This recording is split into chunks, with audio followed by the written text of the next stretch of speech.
Gloire à Dieu. Alors, est-ce qu'on s'est assuré que tout le monde avait les yeux ouverts?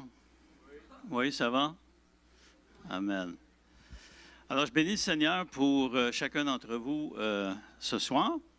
Merci pour l'invitation, Pasteur Marc, à faire partie de votre célébration de la fête de la Pentecôte, qui est une fête, bien sûr, très chère à tout pentecôtiste, à toute personne remplie de l'Esprit. Et vous savez, pendant longtemps au Québec, on a stagné un peu dans la croissance, mais depuis quelques années, on voit qu'il y a une recrudescence. Et ce mouvement-là n'est pas juste au Québec, il est mondial. Et pendant que l'Église, des fois, est un peu stagnante en Europe, en Amérique, dans les pays qu'on pourrait dire dans l'hémisphère sud, il y avait une grande croissance parmi les Africains, parmi les Asiatiques et différents endroits, même des endroits qui sont difficiles d'approche pour l'Évangile. Il y a eu de grands, on pourrait dire, de grands mouvements de l'Esprit.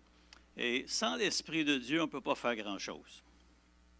J'étais très touché par la pièce qui nous rappelait ce boiteux devant le temple. Et sans le Saint-Esprit, ce que Pierre et Jean lui auraient offert, c'est peut-être un peu d'argent. Il lui aurait peut-être offert une nouvelle chaise roulante pour qu'il puisse se déplacer plus facilement. On aurait peut-être offert un peu de nourriture pour qu'il puisse nourrir sa famille. Mais quand on a le Saint-Esprit, on peut offrir plus que ça. On a redonné la dignité à cet homme, on a redonné la santé à cet homme, et le Seigneur l'a restauré. Il a pu rentrer chez lui et commencer à travailler et à fournir le pain pour sa famille. Quand le Saint-Esprit n'est pas là, c'est nos efforts humains. Mais quand le Saint-Esprit est là, tout peut être transformé. Alléluia. Alors demain, je parlerai un peu plus du ministère qu'on fait, mais ce soir, vu que le temps est avancé, j'aimerais aller tout de suite au message. J'aimerais vous parler de 5 symboles du Saint-Esprit dans la parole de Dieu. Et mon premier texte, c'est le plus long texte que je vais vous lire, il y a 8 versets, et c'est dans Jean chapitre 3. Vous connaissez cette conversation que Jésus a eue avec Nicodème. La Bible nous dit au verset 1, « Mais il y eut un homme d'entre les pharisiens nommé Nicodème, un chef des Juifs, qui vint, lui, auprès de Jésus de nuit et lui dit, « Rabbi, nous savons que tu es un docteur venu de Dieu, car personne ne peut faire ces miracles que tu fais si Dieu n'est avec lui. » Jésus lui répondit, « en vérité, je te le dis, si un homme ne naît de nouveau, il ne peut voir le royaume de Dieu. » Nicodème lui dit, « Comment un homme peut-il naître quand il est vieux? Peut-il rentrer dans le sein de sa mère et naître? » Jésus répondit, « en vérité, je te le dis, si un homme ne naît d'eau et d'esprit, il ne peut entrer dans le royaume de Dieu. Ce qui est né de la chair est chair, et ce qui est né de l'esprit est esprit. Ne t'étonne pas que je t'ai dit, il faut que vous naissiez de nouveau. Le vent souffle où il veut, et tu en entends le bruit, mais tu ne sais d'où il vient ni où il va. Il en est ainsi de tout homme qui est né de l'Esprit. » Seigneur, on veut te recommander cette parole ce soir. On veut que nos cœurs, notre esprit soient éveillés et ouverts. Et on te demande, Seigneur, que par ton Saint-Esprit, tu puisses toucher nos vies encore une fois. Tu puisses nous amener plus loin, Seigneur, dans cet engagement, dans cette marche, dans cette consécration au royaume de Dieu. Et que chacun d'entre nous, on puisse prendre la place que tu nous as donnée dans ta moisson, Seigneur. On veut travailler non pas pour Dieu, mais on veut travailler avec Dieu, dans sa mission à lui. Et sa mission est la seule qui nous intéresse. On veut, comme Jésus, quand il est enfant, il a dit, « Ne savez-vous pas qu'il faut que je m'occupe des affaires de mon Père? » Alors, Seigneur, bénis ta parole ce soir, bénis nos cœurs, et qu'on puisse saisir quelque chose dans ce message, dans le nom de Jésus. Amen. Amen. Ici, on a l'entretien qu'on connaît bien de Jésus avec cet homme religieux. Et Jésus n'est pas allé par 4 chemins, il lui a dit, « Il faut que tu naisses de nouveau. » Cette naissance naturelle que nous avons comme être humain ne nous donne pas de place dans le ciel. Jésus dit clairement, ce qui est chair, mais ce qui est de l'esprit est esprit. C'est un peu comme si on voudrait qu'une pomme devienne une orange. C'est impossible. Une pomme, c'est une pomme, une orange, c'est une orange. Les choses de la chair, ce n'est pas les mêmes choses que les choses de l'esprit. Quelqu'un a déjà dit, si tu es né une seule fois, tu vas mourir 2 fois. Mais si tu es né 2 fois, tu vas mourir une seule fois. Penserez à ça en vous couchant ce soir. Alléluia.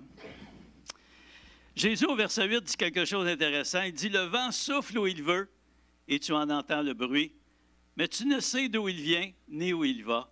Il en est ainsi de tout homme qui est né de l'Esprit. » Nous avons ici un premier exemple d'un symbole du Saint-Esprit dans la Bible, et c'est l'idée du vent. L'action du Saint-Esprit est comparée à celle du vent. Et vous savez comme moi que le vent, c'est invisible.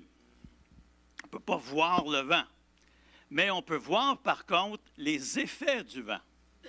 Lorsque les feuilles bougent, lorsque les arbres plient, lorsque les toitures de maisons sont arrachées. Là, on parle de vent violent, de tornades, d'ouragans, de cyclones. Le vent, c'est invisible, mais c'est puissant lorsque ça se déchaîne. Et le Seigneur compare l'homme qui est né de l'Esprit à cette puissance-là, qui est connectée à cette puissance-là qui est invisible. Mais lorsque le Saint-Esprit agit à travers nos vies et que le Saint-Esprit touche des gens, on ne peut pas voir le Saint-Esprit, mais on peut voir son action dans la vie des gens. Les cœurs sont convertis, les cœurs sont transformés, les vies sont touchées, les gens sont guéris. On peut voir l'action de Dieu par sa présence et par l'action qu'il exerce sur les gens autour de nous. Dans Jean, chapitre 20, plutôt, verset 22, c'est Jésus qui est là avec ses disciples. Et il dit, après ces paroles, il souffla sur eux. Et il leur dit, recevez le Saint-Esprit. C'est intéressant parce qu'on l'a vu dans la pièce tout à l'heure. Il y a un vent impétueux qui est entré dans la chambre haute. Et la Bible nous dit qu'ils ont tous été remplis du Saint-Esprit. Je me demande si le souffle que Jésus a exercé en soufflant sur eux, il n'y a pas eu un petit décalage. Et à un moment donné, ce souffle les a rejoints dans la chambre haute et ils ont reçu, chacun d'entre eux, cette puissance de Dieu pour témoigner le nom du Seigneur. On peut dire littéralement que le Saint-Esprit, c'est le souffle de Dieu, c'est un souffle de vie. Et c'est d'ailleurs un des premiers symboles du Saint-Esprit dans l'Ancien Testament. Si on lit dans Genèse 2, verset 7, « L'Éternel Dieu forma l'homme de la poussière de la terre, il souffla dans ses narines un souffle de vie, et l'homme devint un être vivant. » Amen. Dans Job, chapitre 32, verset 8, et vous savez que Job, c'était un homme qui vivait au temps des patriarches. C'est pour ça que quand on lit l'histoire de Job, il faut la lire dans l'esprit de la Genèse, d'Abraham, d'Isaac, de Jacob. Il était à la même époque que les patriarches. Et dans Job 32, verset 8, nous lisons ceci, « Mais en réalité, dans l'homme, c'est l'esprit, le souffle du Tout-Puissant qui donne l'intelligence. » Alléluia. Alors, ce symbole-là du Saint-Esprit, comme un vent impétueux, comme un souffle de Dieu, c'est important de réaliser que c'est pour nous montrer qu'on peut avoir une grande puissance, mais qui est invisible. Le vent fait des ravages incroyables dans notre génération. Il y a de plus en plus de bouleversements climatiques. Et on peut voir que même si on ne voit pas le vent, on voit son effet quand les choses commencent à trembler, à bouger et à être arrachées. Même parfois de grands arbres centenaires vont être couchés par terre juste par la force du vent. J'ai déjà vu une photo qui montrait une paille, de la paille, hein? Vous savez, du foin en fait, et par la force du vent, ça avait été entré dans une planche de bois, dure. Mais par la force du vent, la paille est entrée dans le bois et est restée là. Gloire à Dieu, le Saint-Esprit est encore plus fort que cela. Mais pas pour la destruction, mais pour le rétablissement des gens dans la volonté de Dieu. Alléluia. Un deuxième symbole après le vent, on le lit au psaume 133 qui dit « Voici, et on l'a vécu ce soir, ô qu'il est agréable, qu'il est doux pour des frères et sœurs de demeurer ensemble. C'est comme l'huile précieuse qui est répandue sur la tête, descend sur la barbe d'Aaron, qui descend le bord de ses vêtements. C'est comme la rosée de l'Hermon qui descend sur les montagnes de Sion, car c'est là que l'Éternel envoie la bénédiction, la vie pour l'éternité. » Amen. Alors, c'est un autre symbole du Saint-Esprit dans l'Ancien Testament. Et bien sûr, quand on lit ce texte, on ne peut pas manquer de faire la référence à l'onction que les prêtres recevaient avant de faire leur office dans le tabernacle, au service du tabernacle de Dieu. Ils devaient être oints par l'huile. Et c'était la même chose aussi pour les rois et les prophètes. C'était les trois catégories de personnes en Israël qui, avant de commencer leur ministère, leur service, devaient d'abord recevoir l'onction d'huile. D'ailleurs, David fait référence à cela dans le psaume 23 lorsqu'il dit « Tu oins d'huile ma tête et ma coupe déborde. » Alléluia. C'est un signe d'approbation, d'autorité, une mise à part et une mise en service pour Dieu. D'ailleurs, Jésus a vécu cela. Dans Luc chapitre 4, les versets 18 et 19, il dit « L'Esprit du Seigneur est sur moi, parce qu'il m'a oint pour annoncer une bonne nouvelle aux pauvres. Il m'a envoyé pour guérir ceux qui ont le cœur brisé, pour proclamer aux captifs la délivrance et aux aveugles le recouvrement de la vue, pour renvoyer libres les opprimés et pour publier une année de grâce du Seigneur. » Amen. Alors, ce signe d'autorité, cette onction pour la mission, c'est vraiment le Saint-Esprit qui nous équipe. On a vu dans la pièce, les disciples attendaient, il s'est passé une journée, il s'est passé 2 jours, il s'est passé une semaine. Et à un moment donné, ils étaient impatients, on a une mission à accomplir. Il y a des gens qui meurent présentement sans Jésus. On devrait aller tout de suite. Mais quelqu'un les a ramenés à l'ordre, il a dit, non, Jésus nous a dit d'attendre, d'être revêtus de la puissance d'en haut. Et ils ont entendu. Et quand cette puissance est descendue, ils ont fait un travail qu'ils n'auraient probablement pas pu faire dans la semaine, qui aurait dédié à l'évangélisation. En une journée, 3000 personnes se sont converties. Alléluia. Et à partir de là, c'était la naissance de l'Église de Jésus-Christ qui a envahi le monde romain de l'époque. En l'espace du 1er siècle, 100 ans, tout l'Empire romain connu de l'époque avait été touché par l'Évangile. Gloire à Dieu. Cette huile, elle est importante. Elle nous permet non seulement de travailler avec Dieu, et l'idée du Saint-Esprit qui est comme une huile, on sait que les bergers s'en servaient aussi pour guérir les blessures de leurs brebis. On l'utilisait aussi comme pommade. L'huile peut être utilisée pour nous guérir. Le Saint-Esprit agit dans nos vies. Une autre chose aussi, souvent à l'époque, ils avaient des lampes, et c'était des lampes à l'huile, donc il y avait juste une mèche qui trempait dans l'huile, et on pouvait allumer la mèche et ça éclairait la maison. Mais s'il n'y a plus d'huile, c'est la mèche qui brûle. Vous savez, des fois, quand on fait des choses par nous-mêmes, sans la puissance du Saint-Esprit, on s'épuise physiquement, on s'épuise moralement, on s'épuise émotionnellement et on n'est plus capable de fonctionner parce qu'on a un proverbe qui dit au Québec, on a brûlé la mèche par les 2 bouts. Mais tu ne brûleras jamais une mèche qui trempe dans l'huile parce que c'est l'huile dans la mèche qui est consumée. Alléluia. C'est pour ça qu'on a besoin d'être continuellement rempli du Saint-Esprit. Le Saint-Esprit nous est présenté comme le vent, il nous est présenté comme l'huile. Il y a un 3e symbole du Saint-Esprit, et on peut lire ça dans le psaume 68, le verset 10. Et c'est souvent, même dans nos chants, on l'a, c'est la pluie qui tombe, qui vient fertiliser la terre. Psaume 68, verset 10 nous dit ceci, « Tu fis tomber une pluie bienfaisante, ô Dieu, tu fortifias ton héritage épuisé. » Gloire à Dieu. Une onction ou une action plutôt de l'Esprit qui est rafraîchissante dans notre vie. Si vous êtes rempli de l'Esprit, ou si vous avez une expérience avec Dieu, vous savez très bien que des fois on est fatigué, on est découragé, on reçoit une mauvaise nouvelle qui nous jette un peu par terre. Mais dès qu'on commence à invoquer le Seigneur, que son Saint-Esprit vient, on est rafraîchi, on est fortifié, on a de la force à nouveau, on a de l'espoir, on se relève puis on continue à avancer. C'est l'action rafraîchissante du Saint-Esprit dans notre vie. Gloire à son nom. Alléluia. Le Saint-Esprit nous communique les bienfaits de Dieu. Dans Osée, chapitre 6, verset 3, ça nous dit « Connaissons, cherchons à connaître l'Éternel. Sa venue est aussi certaine que celle de l'aurore.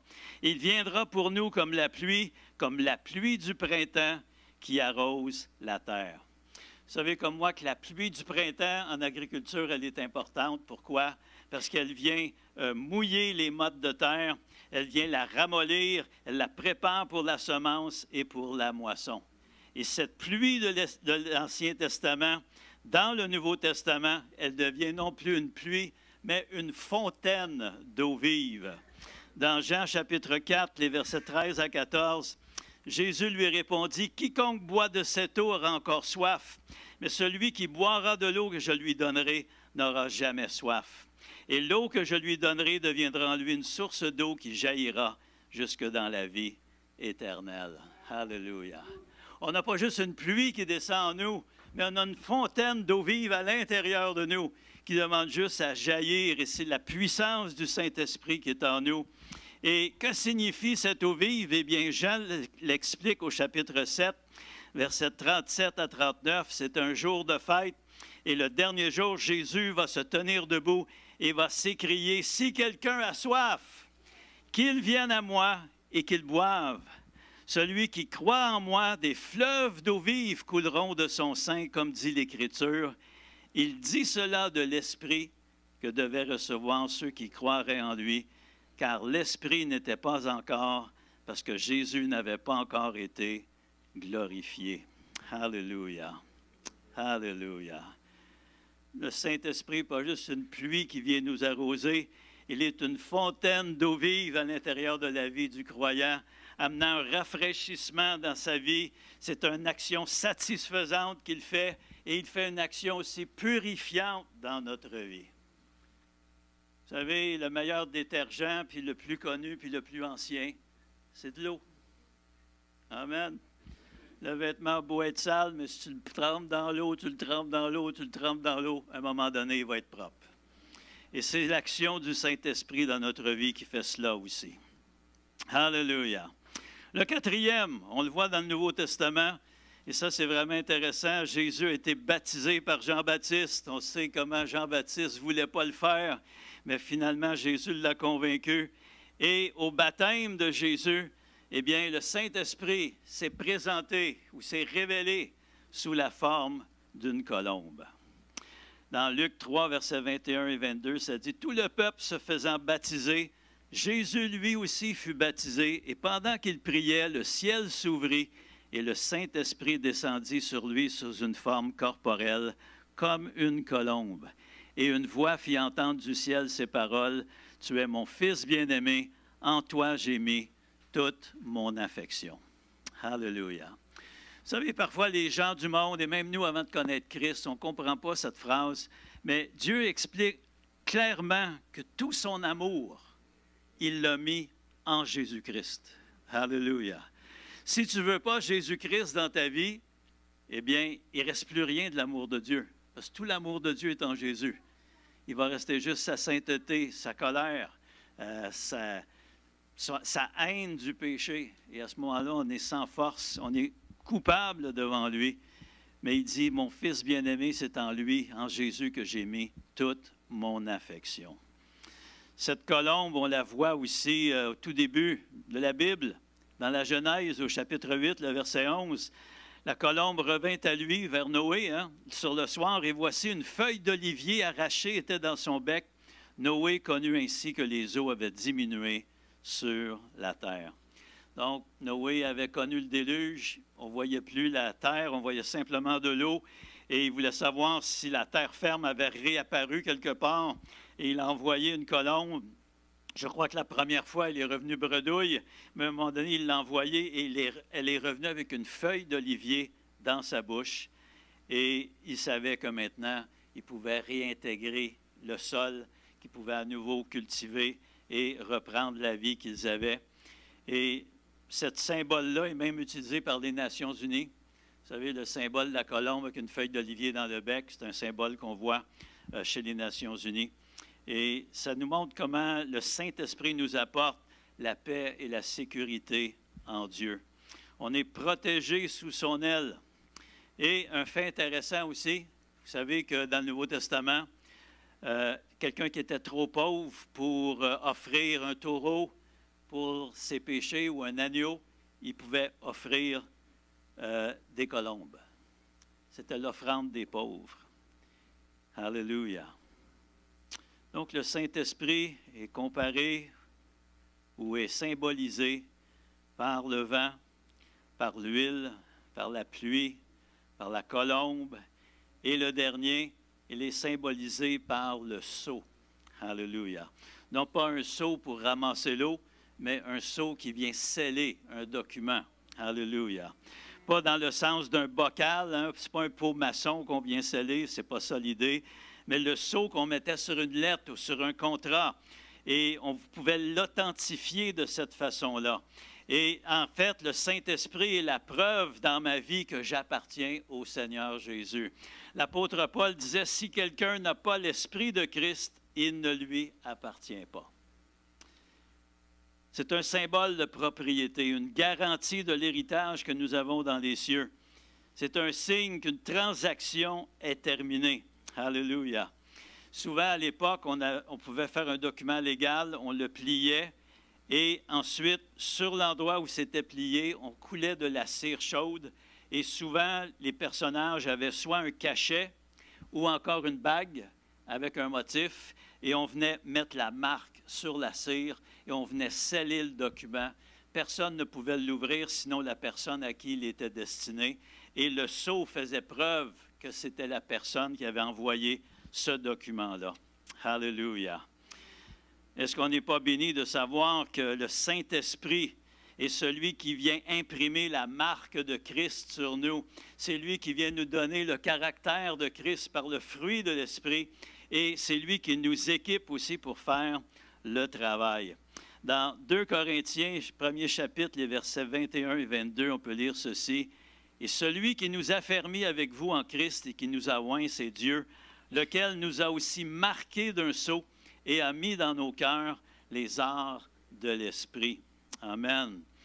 Et finalement, dans Éphésiens, chapitre 1, versets 13 et 14, l'apôtre Paul dit, « En lui, vous aussi, après avoir entendu la parole de la vérité, l'évangile de votre salut, en lui vous avez cru, et vous avez été scellés du Saint-Esprit qui avait été promis, lequel est un gage de notre héritage pour la rédemption de ceux que Dieu s'est acquis à la louange de sa gloire. » Amen.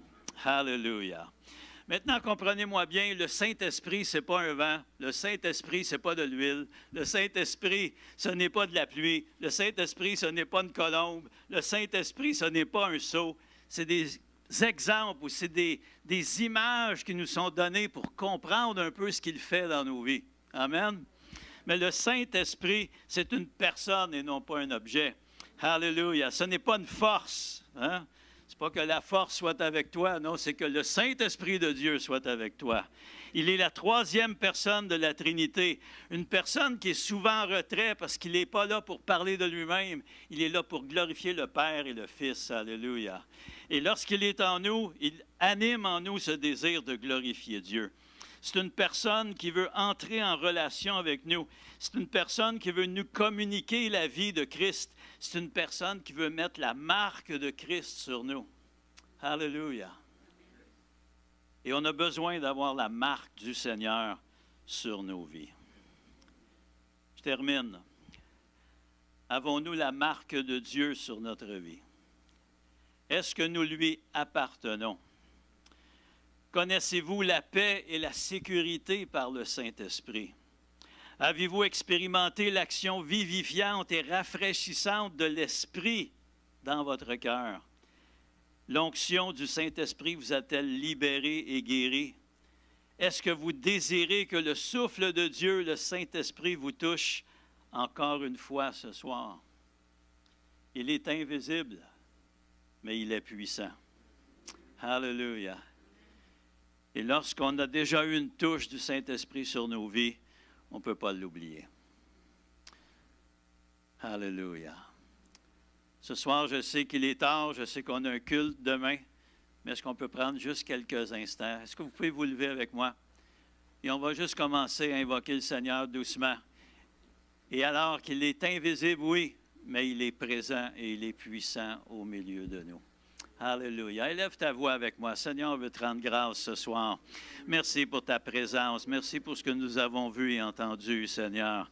On veut, Seigneur, que pendant cette fin de semaine, ton Saint-Esprit, alléluia, puisse nous toucher, Seigneur, puisse guérir, Seigneur, puisse relever, puisse délivrer, puisse sauver, puisse, Seigneur, vraiment faire le travail pour lequel tu l'as envoyé au milieu de nous, Seigneur.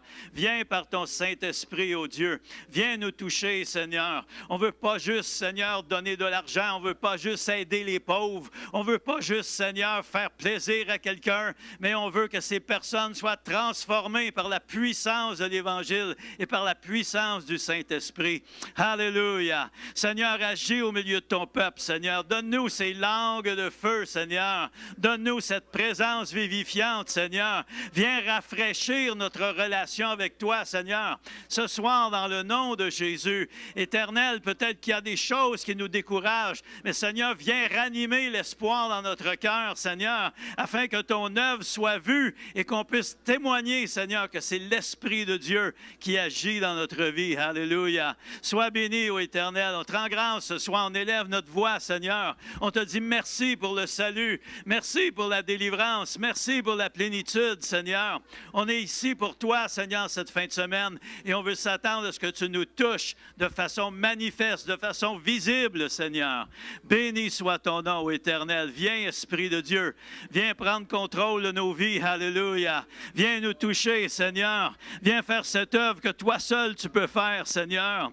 Alléluia. Il y a peut-être des choses qu'on espère depuis longtemps, mais toi, dans une seconde, Seigneur, tu peux nous donner ces choses. Tu peux transformer notre situation. Merci, ô Éternel. Alléluia.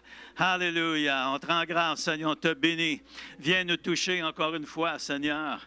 Ton Saint-Esprit, alléluia. Oh, que cette huile coule sur nos vies, Seigneur. Que nous soyons oints par le Saint-Esprit, Seigneur Dieu.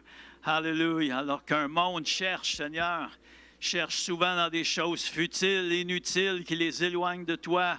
Seigneur, on veut être ceux qui vont être remplis de l'Esprit, qui vont rencontrer les besoins, qui vont dire, je n'ai ni argent ni or, mais ce que j'ai, je te le donne. Au nom de Jésus-Christ, lève-toi et marche. Alléluia. Alléluia. Alléluia. Oui, Seigneur. Oui, remplis ton Église de ton esprit, Seigneur. Alléluia. Que le vent souffle sur nous, Seigneur, ce soir. Que l'huile descende, Seigneur, sur nous. Alléluia. Que le Saint-Esprit vienne raviver, Seigneur, ton œuvre dans nos cœurs. Que la pluie du ciel descende sur nos vies. Alléluia. Afin de faire croître cette semence que tu as placée en nous. Merci, Seigneur, pour la douce colombe. Alléluia. Merci, Seigneur, pour ce sceau que tu as mis sur nos cœurs. Nous t'appartenons. Alléluia. Nous t'appartenons, Jésus. Merci, Seigneur Dieu. Alléluia. Alléluia. Alléluia. Alléluia. Ô Saint-Esprit, tout réveil vient de toi. Souffle en mon cœur et fais ton œuvre en moi. Le livre saint m'en a fait la promesse. En attendant, je prierai sans cesse. Alléluia. Merci, Seigneur. Alléluia. Père éternel, on veut te remettre ces instants entre tes mains. Merci, Seigneur, parce que c'est toi qui scelles des choses dans nos vies, Seigneur. Tu nous enseignes, tu nous parles, tu nous touches, Seigneur, et ensuite tu viens sceller ces choses dans nos cœurs par ton Saint-Esprit. Comme une lettre que toi-même tu nous envoies, Seigneur, scellée de ton sceau, revêtue de ton autorité, Seigneur. Et on veut prendre cette lettre, Seigneur Dieu, on veut être nous-mêmes une lettre, une épître lue, Seigneur, par les gens qui nous entourent. Que la présence de l'Esprit dans nos vies soit visible et manifestée, Seigneur, pour ceux qui nous entourent. Qu'ils puissent voir le fruit de l'Esprit en nous, l'amour, la paix, la joie, la bonté, la bienveillance, la fidélité, la douceur, la maîtrise de soi. Seigneur, qu'on puisse manifester aussi les dons de l'Esprit. Mais Seigneur, on a besoin d'être remplis, Seigneur. On a besoin de se vider de nous-mêmes et de laisser l'Esprit nous remplir. Comme cette nuée de gloire qui remplissait le temple, Seigneur, qui remplissait chaque raccoin, chaque fissure, chaque endroit, Seigneur. Que ta présence vienne nous remplir, Seigneur. Alléluia. Qu'on puisse dire comme David, ma coupe déborde. Alléluia. Oui, oins-nous, Seigneur. Viens oindre d'huile notre tête et notre coupe va déborder dans ta présence, Seigneur. Alléluia. Oh, tu nous enlèves le deuil et tu nous revêts d'une huile de joie, Seigneur. Béni soit ton nom, ô Éternel. Alléluia. Tu relèves l'indigent et tu le fais asseoir avec les rois. Alléluia. Merci, Éternel, parce qu'avec toi, tout devient possible. Tu es le Dieu qui appelle les choses qui ne sont pas comme si elles existaient, Seigneur. Tu es le Dieu qui ouvre un chemin là où il n'y en a pas. Alléluia. Tu es le Dieu qui ouvre une porte que personne ne peut fermer, mais tu fermes aussi des portes que personne ne peut ouvrir. Alléluia. Alléluia. Merci, Éternel. Merci, Seigneur, parce que tu es le Dieu très haut, le Tout-Puissant. Merci pour l'Esprit, Seigneur. Oui, Saint-Esprit, on veut travailler avec toi. On veut travailler avec toi. Rends notre oreille sensible. Donne-nous une oreille de disciple, Seigneur, qui entend la voix de l'Esprit. Jésus a dit à Nicodème, le vent souffle où il veut. Tu ne sais pas d'où il vient. Tu ne sais pas où il va. Ainsi en sera-t-il de tout homme, de toute femme, de tout jeune homme, toute jeune fille, de même les enfants qui sont remplis de l'Esprit de Dieu. Alléluia.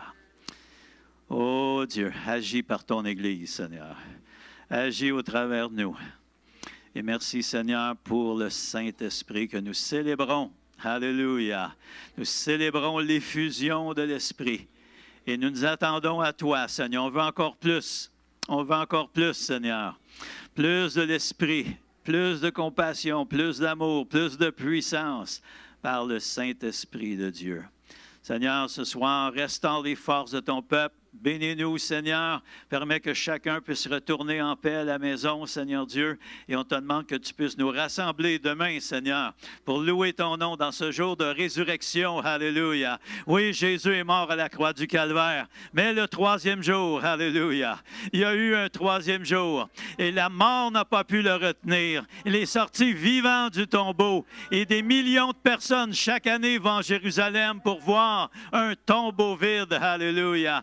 Alors, Seigneur, on bénit ton nom ce soir. Tu es le seul nom qu'on veut proclamer, parce que tu es le seul nom qui peut sauver les hommes du péché. Alléluia.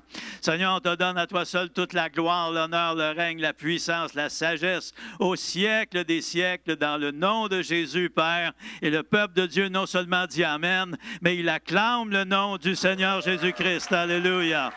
Alléluia. Alléluia. Gloire à toi, Seigneur.